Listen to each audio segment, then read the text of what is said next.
You're watching T2T Boxing in association with IFL TV and KO Clothing. I'm here joined by main event host Ben Damon. Thanks for joining us, Ben. It's a pleasure to be with you as always. Thank you very much. Thank you very much. Media day today for Lucas Browne and his heavyweight title fight with Shagayev, as well as the March 12th card in Olympic Park. So there's a couple of exciting things. First of all, we'll touch on Lucas. Obviously had his open sparring and interviews with 1,000 people today. What are your thoughts on that fight as it draws closer and now it's been picked up by main event? Very excited about it.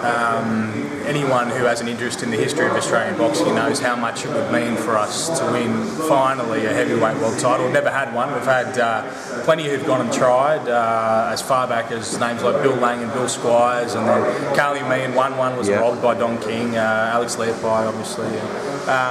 But to finally get an opportunity where we see someone in a winnable position, and I think Lucas is in a winnable position, it's very exciting. It's great that it's going to be on main event television. It's in the early hours in the morning, so I hope people do get involved. We haven't had quite the media coverage mainstream that we would have liked, but there's obviously issues with that in boxing in Australia at the moment. But yeah, I just can't wait for the fight and for Lucas to go and acquit himself at his best. Yeah. And it does seem to have picked up in the last couple of weeks, the interest, say, obviously on Fox Sports News and a few newspaper articles and things like that starting to come out. So people are starting to pay attention now that it's around the horizon. If people know that something so significant is about to happen, then they will embrace it. But it's just letting people know in the first instance, and that's going to happen. Hopefully this media day can do something for that, because Lucas, I think we saw today, he's not the fighter that we've seen previously. His last fight we saw against Julius Long was not impressive in the slightest. It was the wrong opponent. It was a really bad opponent for him, in fact. But he's changed markedly. We've seen him today sparring. I'm sure that some of your viewers will have a look at some of the sparring that you filmed. And he is a cut-down version of himself. I was probably concerned that he may have dropped some of his power, but if anything, he's picked up excess power as a result. He's moving his feet a lot better.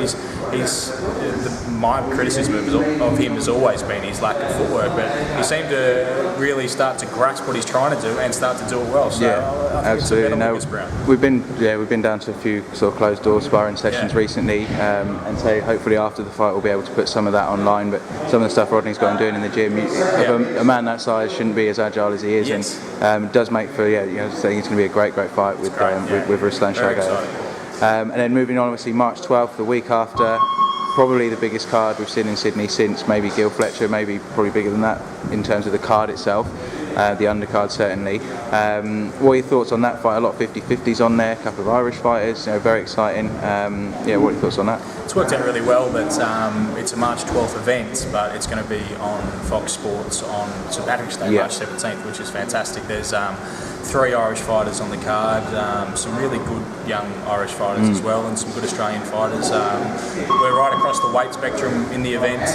There's some really good fights. It lacks a really big headliner like the Gil fight and those ones that you mentioned, but I think we're about to see him get in the ring now. Actually, Darragh Foley is the headline act. He's obviously, his record is not where he needs to be a true headliner just at the moment. I think he's 7-1 or 8-1 or something. But he does have some ability and he's shown some power. So I'm looking forward to that fight. But it's really an event. There's plenty of really good fights, a lot of 50-50 fights, and the atmosphere proves to be very good. I went out to the venue where it's going to be held, the Netball Central, I think we call it. We'll call it Boxing Central for the day. But out at Homebush, it's a fantastic boxing venue. It's one of the best boxing venues that I will ever hosted a fight at, I think. And so I'm really excited about being out there and a really professional surrounds. It's going to be a good night, and on Fox Sports there'll be a version of the card on St Patrick's Day, which will be great, I'm sure, in Irish bars around the country. I'm sure. And obviously live on epicentre.tv as well, so people can tune in and watch that live. I believe yourself and Carly are doing the Fox Sports commentating. We are.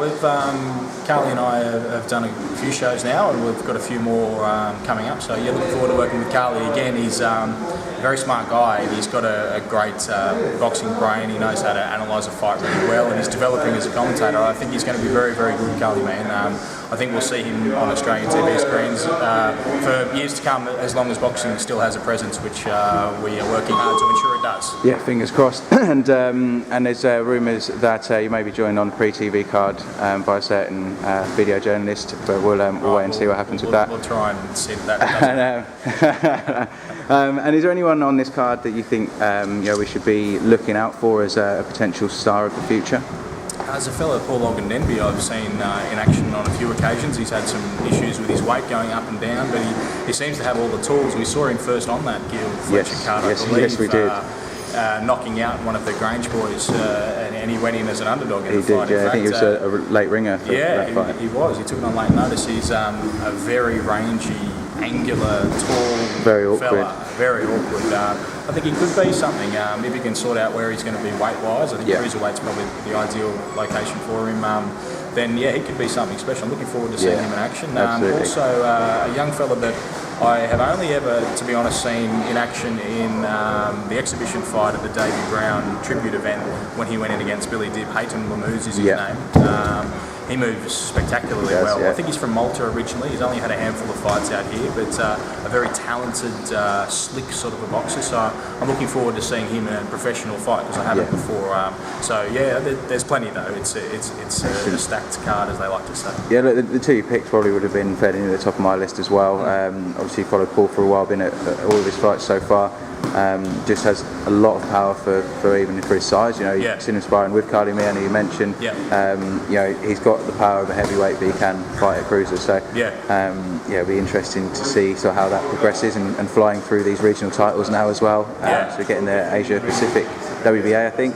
And then Haytham as well, saw his last fight in Punch Bowl, and a very, very skillful fighter with a strong amateur pedigree as well. And Paul, like several of these fighters, I think Dara as well and a couple of others have a good situation in that they've got Chris Carman, who people may not be aware of, doing a lot of his work for him. He's just a tireless worker, trying to sort out fights, trying to organise cards. He's really helpful in Surrey with this card. He's going to be a very good influence on Australian boxing. The people like him, like Chris Carman, we really need in this sport because it needs passion. There's not a lot of money in it for a lot of people, so if you are in there for the cash, you're really not going to succeed. But if you're there because you're passionate about boxing, then we want you, and Chris Carman's one of those. Absolutely.